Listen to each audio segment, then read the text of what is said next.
بے شمار نعمتیں ہم اللہ تعالیٰ کی استعمال کر رہے ہیں۔ بہت سی نعمتیں ایسی ہیں جن کو ہم محسوس کرتے ہیں، بہت سی نعمتیں ایسی بھی ہیں جن کو ہم محسوس بھی نہیں کرتے ہیں، لیکن وہ اللہ تعالیٰ کی طرف سے ہم پر صبح و شام برستی رہتی ہے۔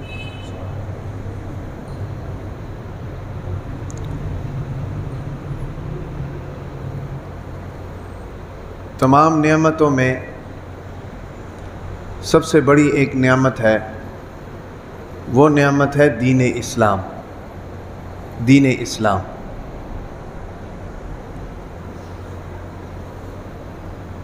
مسلمان کی زندگی کا جو بنیادی پتھر ہے۔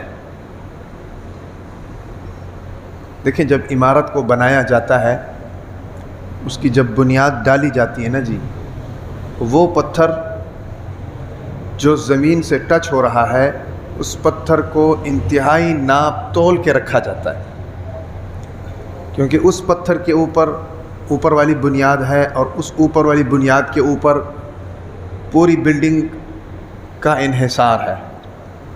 جو سب سے نیچے پتھر ہوتا ہے نا جی، سب سے نیچے پتھر جو زمین کے ساتھ ٹچ ہو رہا ہوتا ہے، اس کو انتہائی ناپ تول کے رکھا جاتا ہے۔ کیوں؟ وہ بنیاد ہے، اسی پر پوری عمارت نے کھڑا ہونا ہے۔ مسلمان کی زندگی کا جو بنیادی پتھر ہے نا جی، وہ پتھر دین اسلام ہے۔ کیا ہے جی؟ دین اسلام، جس پر مسلمان کی پوری زندگی کھڑی ہوتی ہے۔ اس بنیاد کو سمجھنا بہت ضروری ہے۔ آج ہم دین کو نہیں سمجھ رہے، اس کا معنی یہ ہے کہ ہم بنیاد کو نہیں سمجھ رہے۔ دین کے تقاضوں کو نہیں سمجھ رہے، اس کا معنی یہ ہے کہ ہم اس بنیادی پتھر کو نہیں سمجھ رہے۔ دین کے تقاضوں کو نہیں سمجھ رہے، اس کا معنی یہ ہے کہ ہم اس بنیادی پتھر کو نہیں سمجھ رہے۔ دین کے پھیلاؤ کو نہیں سمجھ رہے، اس کا معنی یہ ہے کہ ہم اس بنیادی پتھر کو نہیں سمجھ رہے۔ دین کے احاطے کو نہیں سمجھ رہے، اس کا معنی یہ ہے کہ اس بنیادی پتھر کو نہیں سمجھ رہے۔ دین کی اہمیت کو، دین کی ضرورت کو نہیں سمجھ رہے، اس کا معنی یہ ہے کہ ہم اس پتھر کو نہیں سمجھ رہے۔ اس کی ایک تازہ مثال لے لو، بڑی مثال۔ ہم یوں سمجھتے ہیں کہ دین صرف عبادات کا نام ہے، باقی معاملات کو دین سے باہر سمجھتے ہیں، اور اس کا نقصان یہ ہوتا ہے کہ ہم نمازی تو ہیں لیکن پرہیزگار نہیں ہیں۔ پیسہ جو کما رہے ہیں وہ بھی مشکوک ہے، معاملات جو کر رہے ہیں وہ بھی مشکوک ہیں، ایک دوسرے کی حق تلفیاں کر رہے ہیں۔ اس کی بھی وجہ یہی ہے کہ ہم دین کے اس پھیلاؤ کو، اس احاطے کو اور اس تقاضے کو ہم لوگ نہیں سمجھ رہے، دین کے اس دائرہ کار کو ہم لوگ نہیں سمجھ رہے۔ اور سمجھ کیوں نہیں رہے؟ کہ جو بنیادی پتھر ہے دین کا، اس کو ہم نہیں سمجھ رہے۔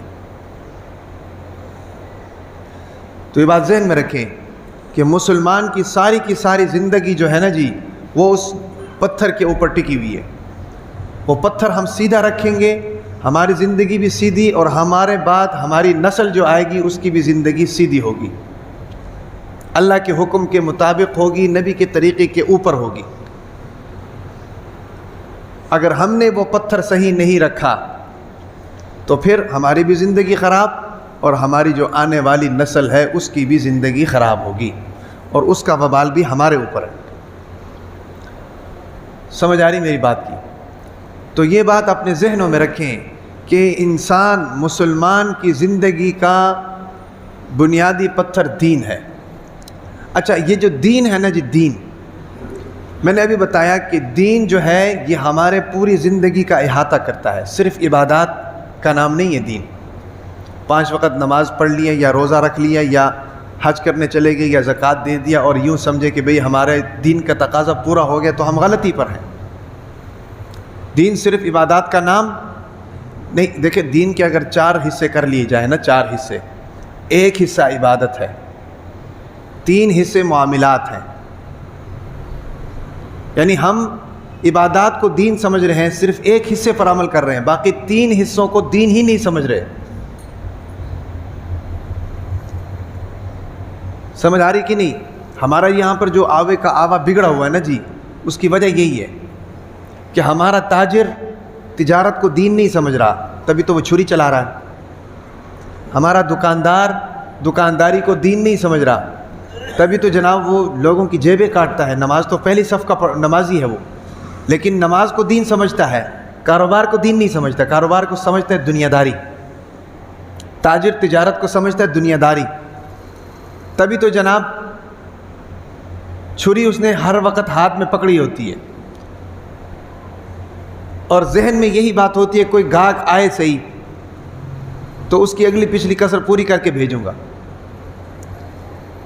یہ نقصان کیوں ہو رہا ہے؟ یہ نقصان اس لیے ہو رہا ہے کہ ہم نے تجارت کو دین سے الگ کر لیا.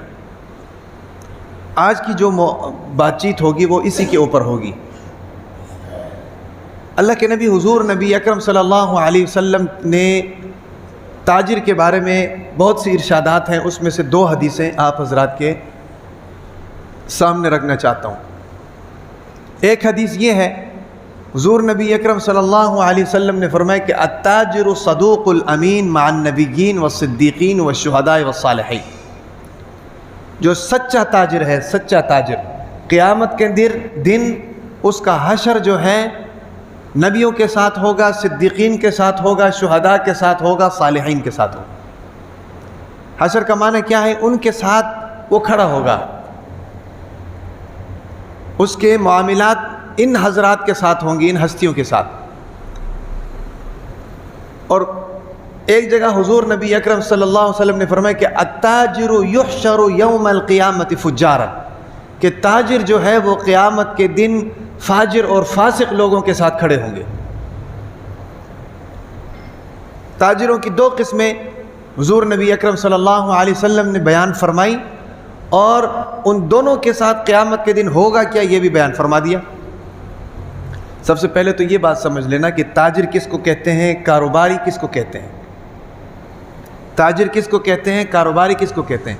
یاد رکھیں، تاجر جو ہوتا ہے نا جی، تاجر ہر اس شخص کے لیے استعمال کیا جاتا ہے جو کوئی چیز خریدتا ہے، کوئی چیز بیچتا ہے، جس میں ریڑھی والا بھی آ جاتا ہے، جس میں دکاندار بھی آ جاتا ہے، جس میں دودھ فروش بھی آ جاتا ہے، جس میں میڈیکل سٹور والا بھی آتا ہے. یعنی چھوٹے چھوٹے سارے دکاندار اس میں آ جاتے ہیں، ان کو تاجر کہتے ہیں. کاروباری جو ہے نا جی، اس کے اندر وسعت ہے، وسعت. کاروباری اس کو کہتے ہیں کہ جس کے یہ معاملات بڑے پیمانے پر ہوں، ملکی سطح پر ہوں، بین الاقوامی سطح پر ہوں، اس کو کاروباری کہتے ہیں. ٹھیک ہے نا جی. تو یہ دونوں جو ہیں اس حدیث کے اندر ان دونوں کے بارے میں ذکر فرمایا کہ یا تو اگر سچ بولنے والا تاجر ہے تو پھر اس کا جو حشر ہے وہ قیامت کے دن نبیوں کے ساتھ ہوگا، صدیقین کے ساتھ ہوگا، شہداء کے ساتھ ہوگا، صالحین کے ساتھ ہوگا. اور وہ تاجر جو 2 نمبری کرتا ہے، بھی دھوکہ دیتا ہے، اس کا حشر قیامت کے دن فاسق اور فاجر لوگوں کے ساتھ ہوگا. اب میں اور آپ یہ اندازہ لگائیں کہ ہمارے معاشرے کے اندر جو ہیں تاجروں کی پہلی قسم زیادہ ہے یا تاجروں کی دوسری قسم زیادہ ہے.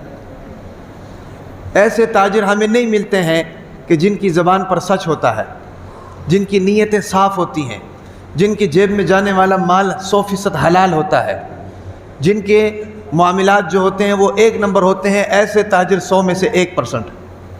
باقی 99% وہی تاجر یا وہی کاروباری ہیں کہ جن کا مطمع نظر صرف اور صرف پیسے کمانا ہوتا ہے، چاہے وہ جس راستے سے آئیں. آج ہمارے جو کاروباری طبقہ ہے یا ہمارا جو تاجر طبقہ ہے، ان کے ہاں ایک جملہ ضرور بولا جاتا ہے، ایک جملہ ان کے ہاں ضرور بولا جاتا ہے. وہ کہتے ہیں کہ جی حضرت جی کیا کریں، جھوٹ کے بغیر کاروبار نہیں چلتا ہے. کہتے ہیں کہ نہیں بھائی، جھوٹ کے بغیر کاروبار نہیں چلتا ہے، دھوکے کے بغیر کاروبار نہیں چلتا ہے، فریب کے بغیر کاروبار نہیں چلتا ہے. چاہے چھوٹا دکاندار ہو چاہے بڑا دکاندار ہو، اس کے دماغ کے اندر پتہ نہیں یہ جملہ کس نے ڈال دی ہے، شیطان نے ڈالا ہے یا شیطان نما لوگوں نے ڈالا ہے؟ بھائی دیکھیں، حضور نبی اکرم صلی اللہ علیہ وسلم نے بھی کاروبار کیا ہے، صحابہ کرام رضوان اللہ علیہم اجمعین نے بھی کاروبار کیا ہے اور کاروبار میں ترقی بھی کی ہے۔ عبد الرحمن بن عوف رضی اللہ تعالی عنہ صحابہ کرام رضوان اللہ علیہم اجمعین میں سب سے بڑے کاروباری تھے۔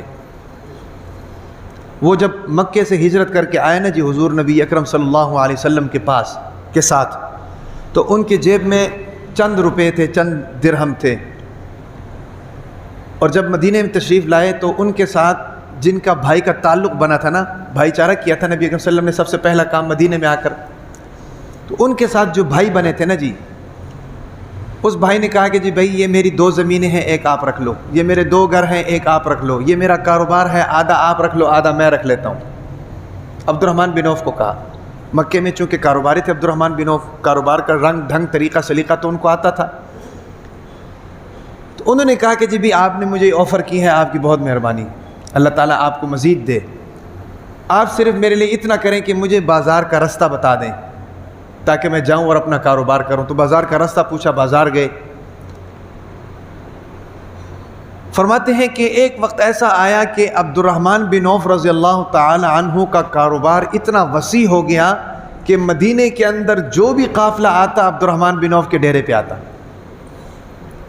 کہ عبد الرحمن بن عوف ہی خرید سکتا ہے اور کسی کے بس کی بات نہیں ہے۔ ان سے کسی نے پوچھا کہ بھئی آپ اتنے بڑے کاروباری ہیں، راز کیا ہے؟ اس نے کہا چند چیزیں ہیں، آپ بھی کر لو کاروباری ہو جاؤ گے، مالدار ہو جاؤ گے۔ اس نے کہا چند چیزیں کیا ہیں؟ اس نے کہا کہ جی بھئی چند چیزوں میں سے ایک چیز یہ ہے کہ میں ذخیرہ اندوزی نہیں کرتا، ذخیرہ اندوزی نہیں کرتا۔ دوسری چیز کہتے ہیں کہ میں نہ ادھار لیتا ہوں نہ ادھار دیتا ہوں۔ آج دکانیں خالی ہو گئیں، کیوں بھئی؟ ادھار لوگوں نے لیے ہیں، پیسے دے نہیں رہے، مال آ نہیں رہا۔ کوئی ناراض ہوتا ہے ہونے دو، ادھار کیوں دیتے ہو؟ تو دوسری چیز انہوں نے یہ بتائی، نہ میں ادھار دیتا ہوں نہ میں ادھار لیتا ہوں۔ تیسری چیز انہوں نے بتائی کہ بھائی جس مال کے اندر خامی ہو وہ خامی بتا کر دیتا ہوں۔ ہمارے یہاں تو چھپا دیتے ہیں نا جی، ہمارے یہاں چھپا دیتے ہیں، کہتے ہیں کہ جس مال کے اندر خامی ہو، خریدار لینے کے لیے کھڑا ہو، اس کو بتاتا ہوں اس کے اندر یہ خامی ہے، لینا تو لو نہیں لینا تو نہ لو۔ چوتھی چیز عبد الرحمن بن عوف رضی اللہ تعالیٰ فرمائے کہ میں ہمیشہ منافع کم رکھتا ہوں، منافع کم رکھتا ہوں۔ اب ان چاروں چیزوں کو اگر لیں تو اس چیز سے ایک چیز نکل کر سامنے آتی ہے، کسٹمر کا اعتماد، کاروبار ترقی کرے گا۔ آج ہمارا کاروبار کیوں ڈوبا ہوا ہے؟ ہماری دکانیں کیوں نہیں چل رہی ہیں؟ ہماری دکانیں اس لیے نہیں چل رہی کہ یہ چاروں چیزیں ہماری دکان میں ہیں نہیں۔ پورے بازار نے ایک دوسرے سے قرض لیا ہوتا ہے، پورے بازار میں ایک نمبر آدمی ملتا نہیں ہے بھئی، اور پورے بازار میں جناب ایسے لوگوں کی بھرمار ہے کہ جو زیادہ منافع لینے کے چکر میں بیٹھے ہوئے ہیں، گاہک کو گھیرنے کے چکر میں بیٹھے ہوئے ہیں۔ سمجھ آ رہی نا؟ عید آ جاتی ہے، عید کے قریب ٹماٹر شارٹ ہو جاتے ہیں، کیوں بھئی؟ عید کے قریب جا کر مہنگے بیچیں گے، ذخیرہ اندوزی کرتے ہیں۔ چینی شارٹ ہو جاتی ہے، ذخیرہ اندوزی کرتے ہیں۔ تو اس طرح کاروبار کیسے چلے گا؟ اور پھر ہمارے ذہنوں کے اندر جو مس انڈرسٹینڈنگ بیٹھی ہوئی ہے، جو غلط بات ہمارے ذہنوں کے اندر بیٹھی ہوئی ہے کہ بغیر جھوٹ کے کاروبار نہیں چلتا، بغیر ملاوٹ کے کاروبار نہیں چلتا، بغیر دھوکے کے کاروبار نہیں چلتا ہے بھئی، بغیر جھوٹ کے کاروبار نہیں چلتا، اس نے ہمارے کاروبار کا مزید بیڑا غرق کر دیا۔ حالانکہ جھوٹ بولنے سے کاروبار نہیں چلتا، دھوکہ دینے سے کاروبار نہیں چلتا۔ دیکھو بھائی، ایک آدمی جھوٹ بول کر چیز بیچ رہا ہے، وقتی طور پر تو اس کو فائدہ ہو رہا ہے، لیکن جس کو بیچ رہا ہے وہ دوبارہ اس کے پاس آئے گا۔ ایک آدمی دھوکہ دے کر چیز بیچ رہا ہے، وقتی طور پر اس کو فائدہ ہو رہا ہے، لیکن جو کسٹمر اس سے چیز لے کر جا رہا ہے، گھر جا کر جب وہ چیز دیکھے گا، بھئی دوست احباب سے پوچھے گا، جب اس کو پتہ چلے گا کہ میرے ساتھ دھوکہ ہو گیا، دوبارہ آئے گا کسی کے پاس، دکاندار کے پاس۔ یا ایک آدمی ملاوٹ کر رہا ہے. آج دودھ کی صورتحال دیکھ لو، پورے پاکستان میں 1 نمبر دودھ ملنا مشکل ہے، 1 نمبر دودھ ملنا مشکل ہے.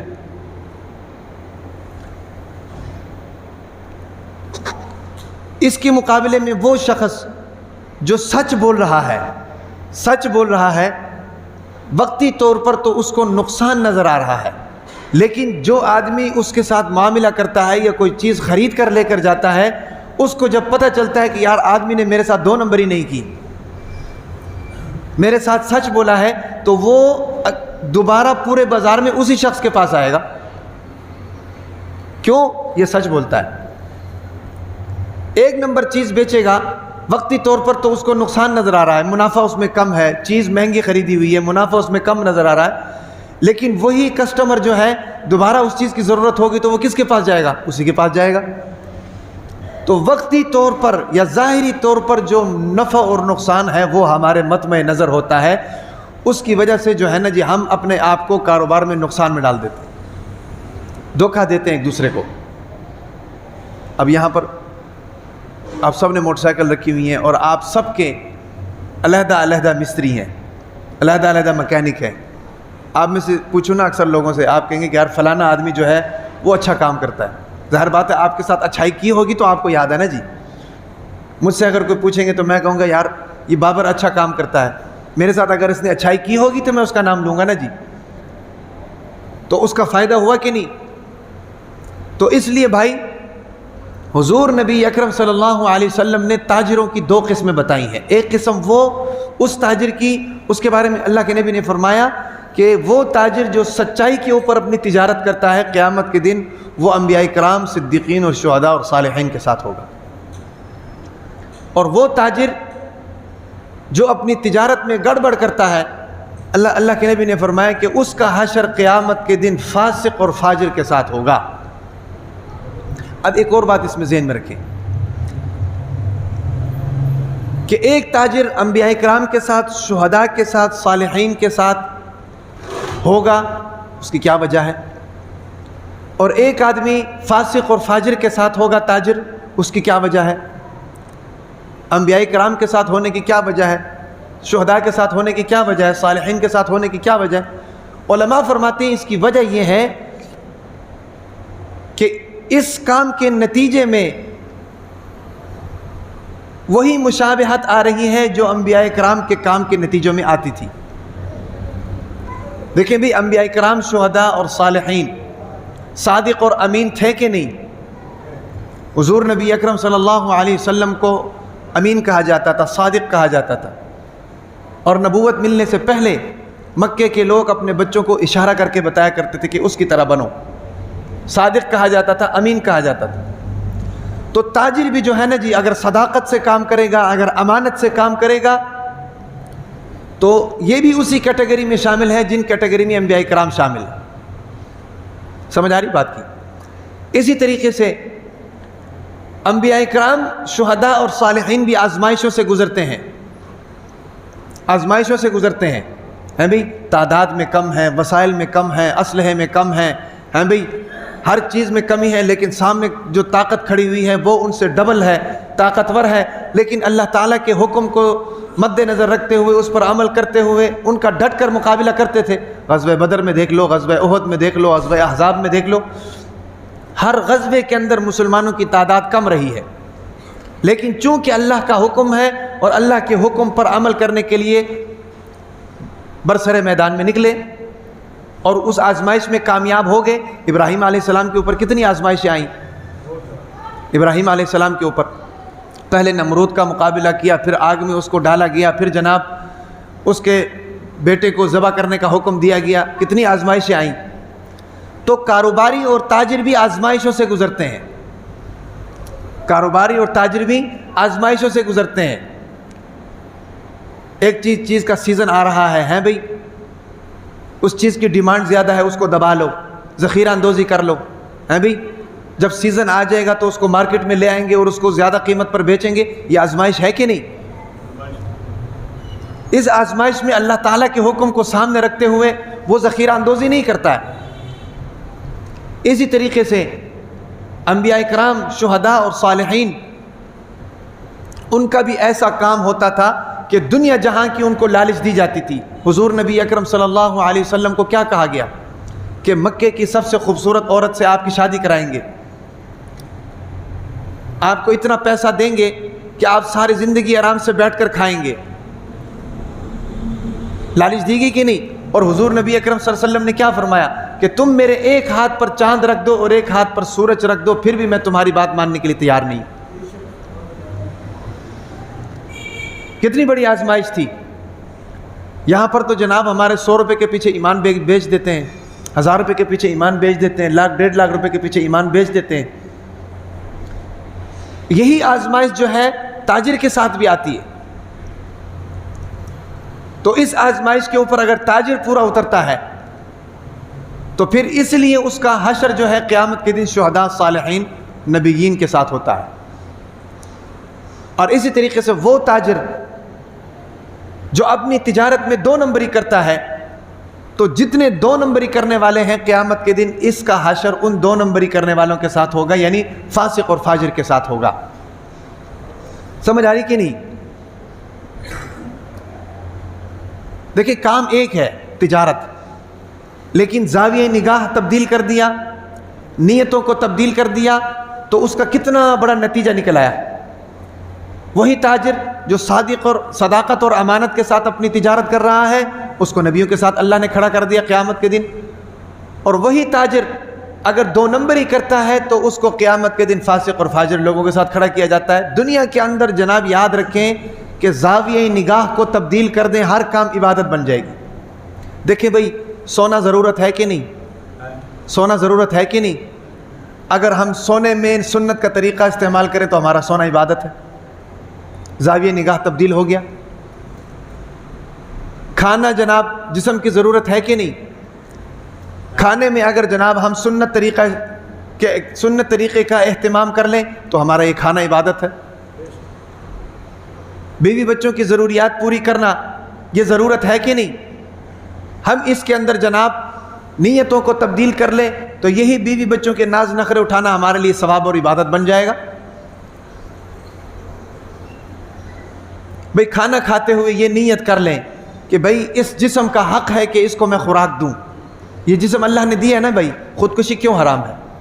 خودکشی اس لیے حرام ہے کہ یہ جسم انسان کا نہیں ہے، یہ جسم اللہ کا ہے، اور اللہ نے اس جسم کے اوپر اس خودکشی کو حرام کیا ہوا ہے کہ میرے جسم کو جناب تم اس طرح نہیں کر سکتے ہو، میرے دیے ہوئے جسم۔ تو یہ جسم اللہ کا ہے۔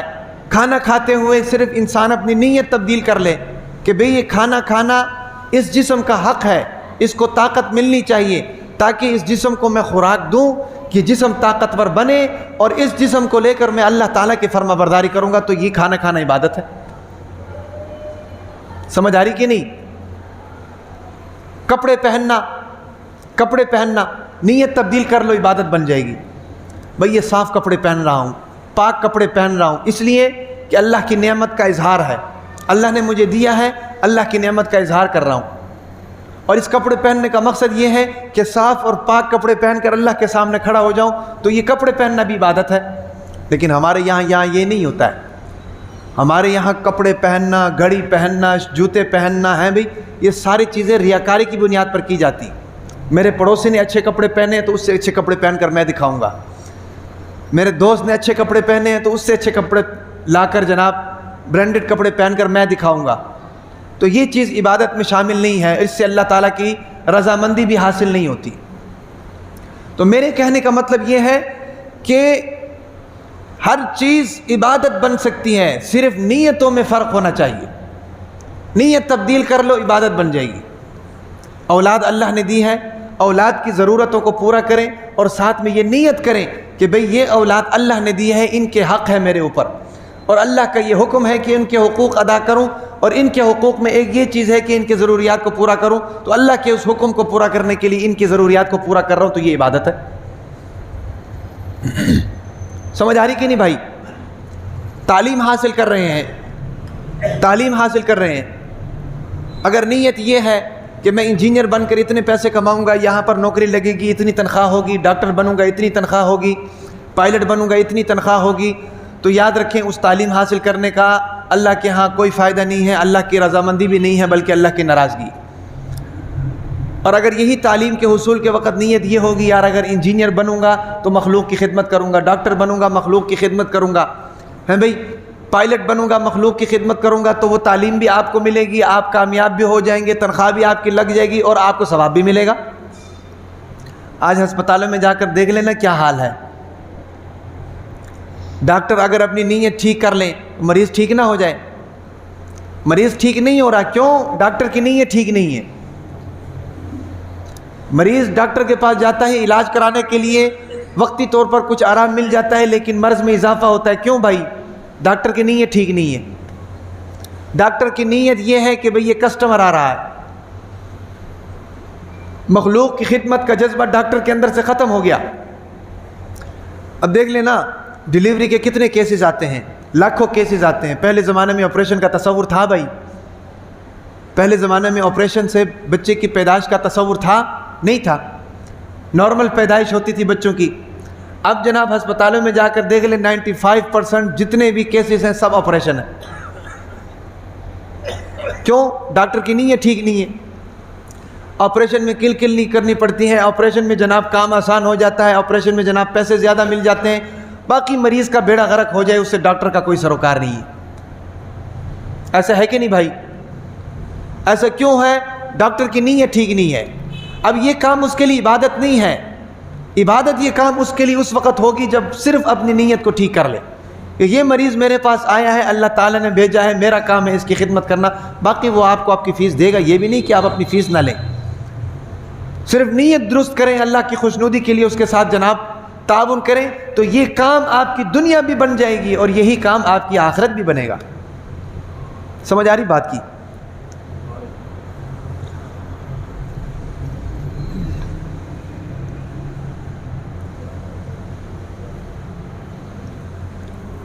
اسی طریقے سے حلال روزی کمانا، حلال روزی کمانا، کیونکہ تجارت پر بات ہو رہی ہے۔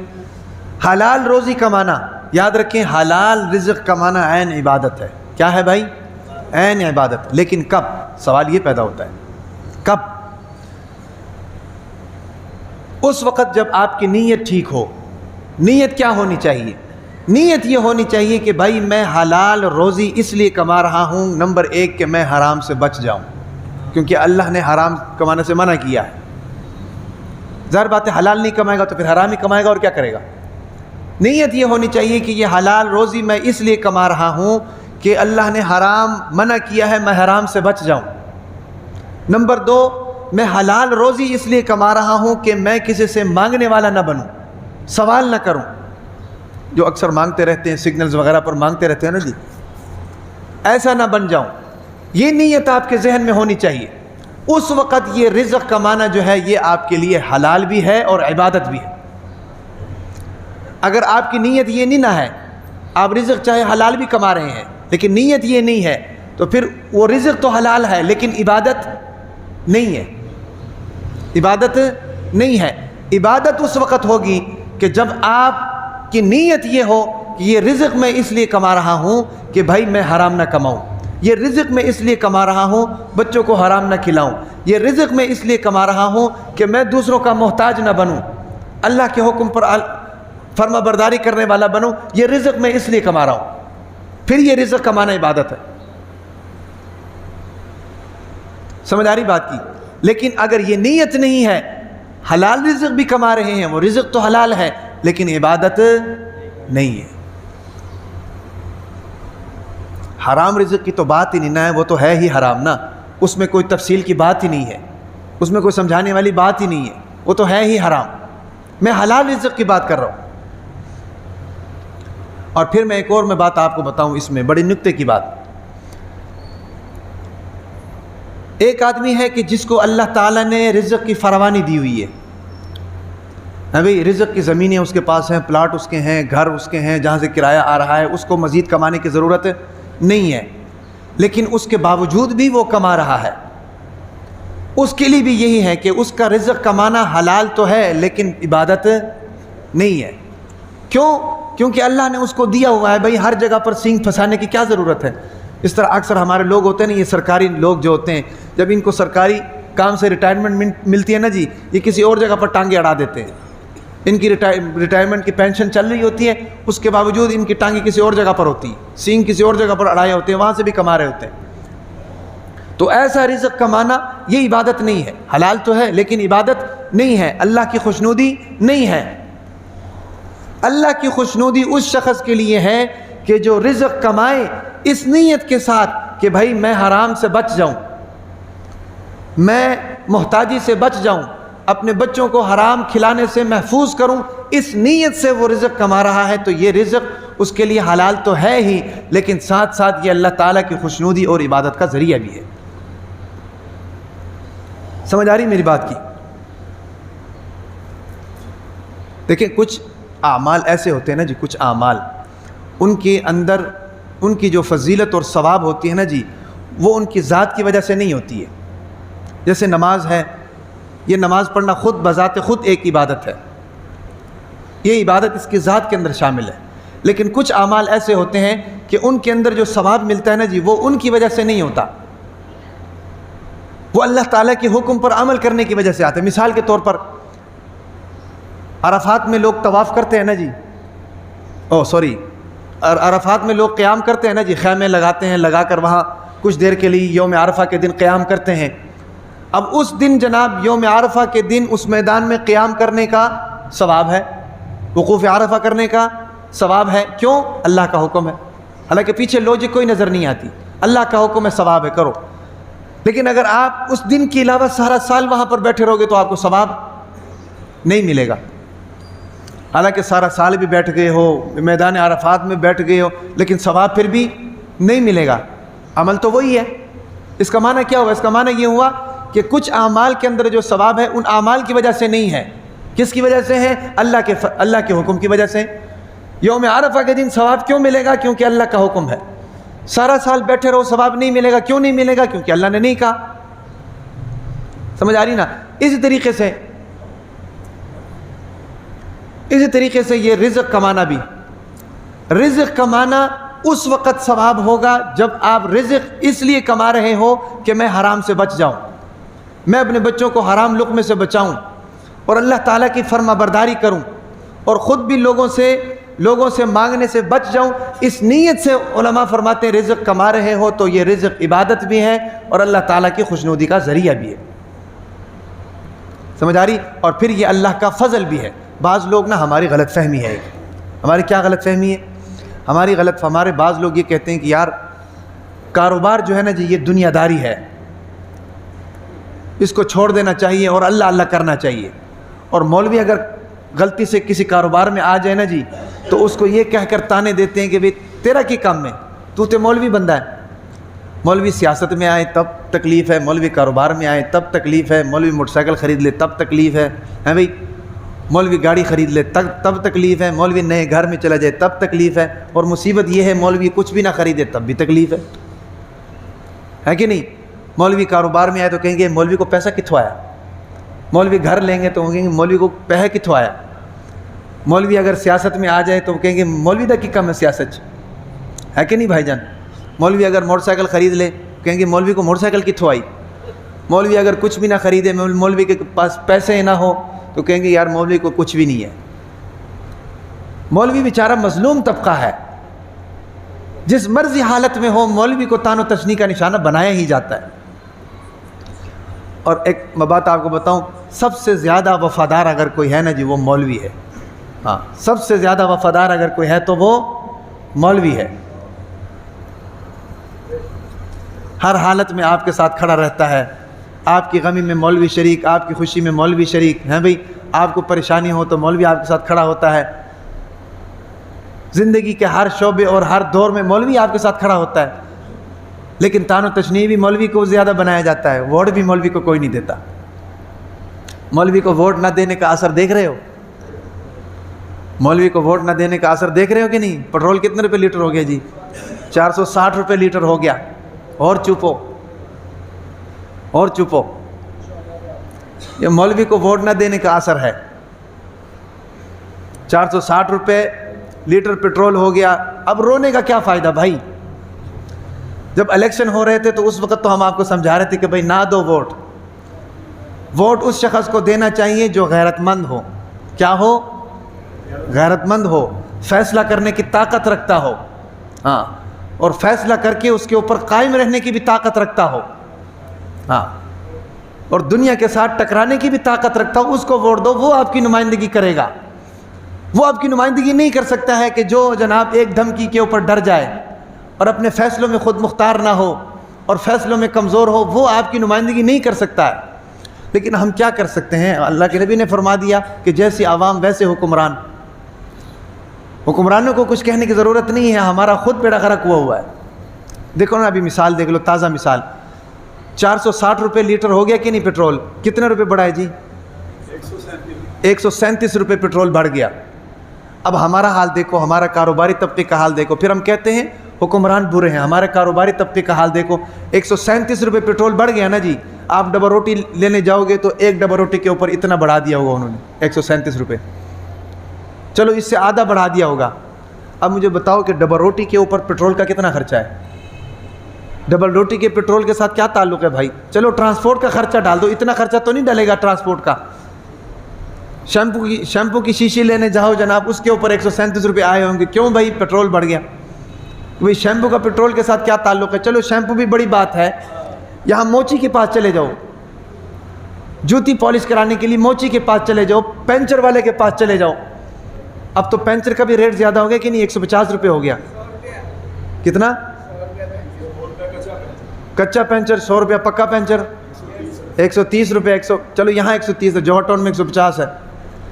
اب مجھے بتاؤ کہ اس پنچر لگانے میں پیٹرول کا کیا عمل دخل ہے؟ کوئی عمل دخل نہیں. ریڑھی پر جناب پھل بیچنے والا پھل اس لیے مہنگا کر رہا ہے کہ پیٹرول مہنگا ہو گیا, تو چلو ٹرانسپورٹ کا کرایہ بھی ڈال کر اتنا مہنگا تو نہیں ہوگا. تو اس سے ہمیں کیا سمجھ آ رہی بھائی؟ اس سے ہمیں سمجھ یہ آ رہی ہے ہمارا حال برا ہے. ہم ہی سیدھے نہیں ہیں, حکمران کیسے سیدھے ہوں گے؟ وہ بھی تو ہم میں سے اٹھ کر گئے ہیں. ہم سیدھے نہیں ہیں تو حکمران کیسے سیدھے ہوں گے؟ اپنے آپ کو سیدھا کرنا پہلے ضروری ہے. ہاں, اس لیے ہم کہتے ہیں کہ مولوی کو ووٹ دو بھائی. مولوی کو, مولوی خود سیدھا سادہ آدمی ہے, حکومت صحیح کر کے دکھائے گا. مصیبت یہ ہے نا, دو طبقوں سے عوام کو لڑا دیا گیا. ایک تو مولوی کے ساتھ لڑا دیا گیا ہے, دوسرا پٹھانوں کے ساتھ لڑا دیا گیا. اور دونوں مخلص ہیں ملک کے لیے, دونوں ملک کے لیے مخلص ہیں. باقی بھی مخلص ہیں, یہ نہیں کہ باقی مخلص نہیں ہیں, لیکن جنون کی حد تک مخلص اگر کوئی قوم ہے نا پاکستان کے اندر, اس ملک سے, وہ یا تو مولوی ہے یا پٹھان ہے, اور دونوں سے جناب دشمنی ہے.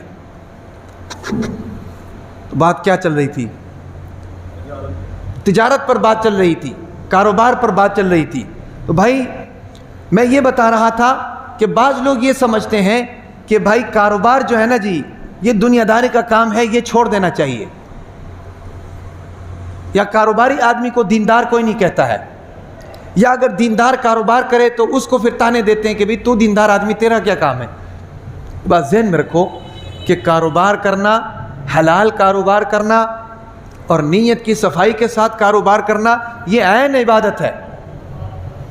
اگر آپ حلال نہیں کرو گے, اگر میں حلال کاروبار نہیں کروں گا اس لیے کہ بھئی میں ممبر پر بیٹھتا ہوں, تو پھر کون حلال؟ میری جگہ پر کوئی اور آ جائے گا, وہ حرام کرے گا. ایسا ہے کہ نہیں؟ میری جگہ پر کوئی اور آ جائے گا, وہ حرام کرے گا, جس سے معاشرے کو نقصان ہے. اس لیے حلال کاروبار اس نیت کے ساتھ کہ اللہ نے حلال کا حکم دیا ہے, یہ باعث ثواب ہے. حضرت ایوب علیہ السلام آزمائش میں مبتلا رہے, کئی عرصے تک بیمار رہے. ایک دن ایسا ہوا کہ نہا رہے تھے حضرت ایوب علیہ السلام ہے نا جی, جن کو زخم ہوئے تھے, ایوب علیہ السلام نہا رہے تھے نا جی. نہانے کے دوران آسمان سے سونے کی تتلیاں گرنے لگی. کیا گرنے لگی بھائی؟ سونے کی تتلیاں. ایوب علیہ السلام نے نہانا چھوڑا, تتلیوں کو جمع کرنا شروع کر دیا.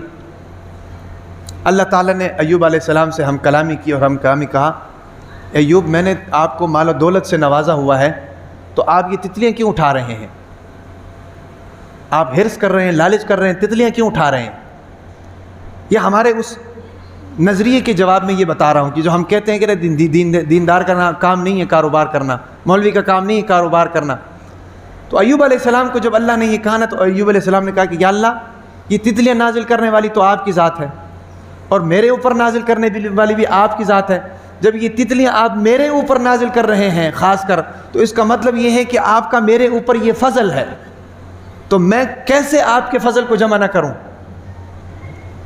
اگر آپ میرے اوپر اپنا فضل نازل کر رہے ہیں اور پھر میں آپ کے فضل کو حاصل نہیں کروں گا، تو یہ تو بے ادبی ہے، یہی تو ناشکری ہے.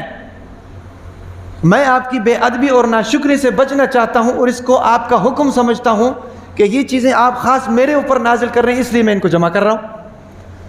تو میرے کہنے کا مطلب یہ ہے کہ حلال کام، حلال کاروبار اس نیت کے ساتھ کہ بھئی اللہ نے یہ حکم دیا ہے بچوں کو حرام سے بچاؤں، خود بھی حرام سے بچوں، محتاجی سے بچوں، اس نیت سے اس کا حلال کاروبار کو کرنا، یاد رکھیں کہ یہ عین عبادت ہے. ہاں، تو اس لیے زاویہ نگاہ کو تبدیل کرو، نیتوں کو صاف کرو.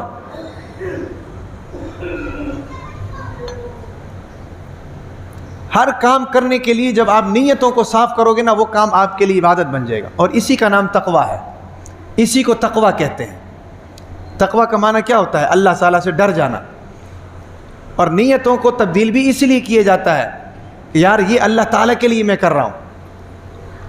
ٹھیک ہے کہ نہیں؟ ہمارے یہاں پر یہ نہیں ہے. ہمارے یہاں پر ایک تو یہ ہے کہ کاروبار میں 2 نمبری اور دھوکہ، اور پھر خیانت اتنی زیادہ ہے کہ بس اللہ معافی.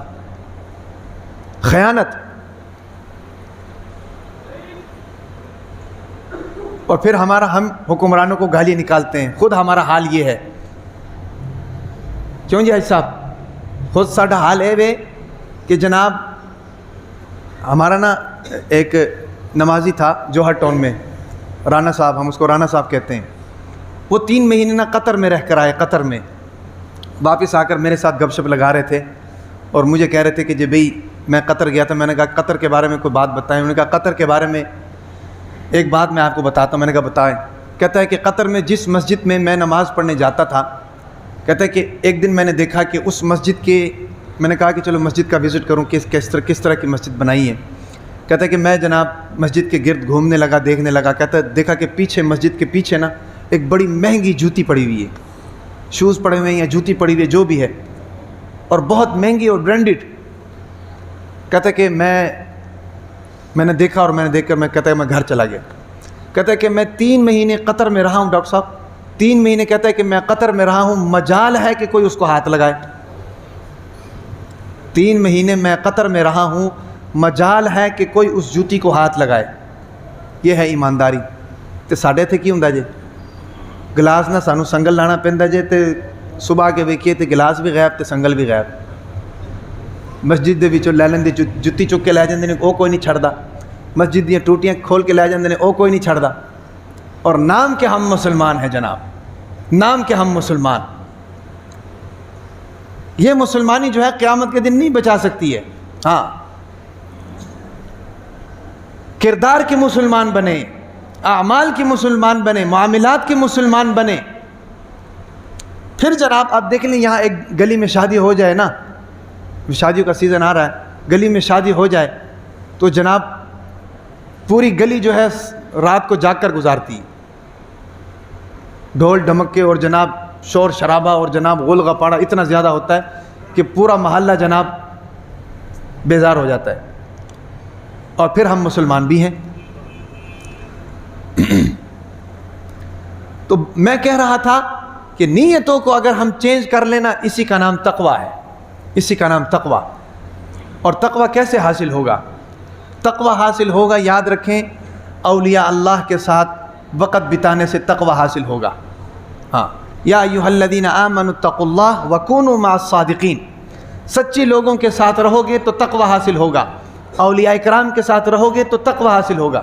نیک مجالس کی برکات ہوتی ہے نا جی، نیک مجالس کی برکات ہوتی ہیں. نیک مجلس اور برے مجالس کی نحوست بھی ہوتی ہے. ایک نیک آدمی، عبادت گزار آدمی اگر برے لوگوں کے ساتھ اٹھنا بیٹھنا شروع کر دے گا نا جی، مہینے 2 مہینے بعد ان میں فرق نہیں رہے گا، پھر وہ بھی انہی کی طرح ہو جائے گا. اور ایک برا آدمی 1-2 مہینے اچھے لوگوں کے ساتھ نشست و برخاست کرے گا، اس کے اندر تبدیلی آ جائے گی، نمازی بن جائے گا وہ۔ تو تقوی اگر حاصل کرنا ہے تو پھر اہل اللہ کے ساتھ اپنا تعلق کو مضبوط رکھو، سمجھ آ رہی کہ نہیں، تاکہ آپ کی اصلاح ہوتی رہے۔ اصحاب کہف کے بارے میں آتا ہے نا جی، اصحاب کہف کے بارے میں 300 سال تقریباً وہ غار کے اندر سوتے رہے ہیں اصحاب کہف۔ ان کے ساتھ ایک کتا تھا، جب وہ غار میں جا رہے تھے تو وہ کتا بھی ان کے ساتھ تھا،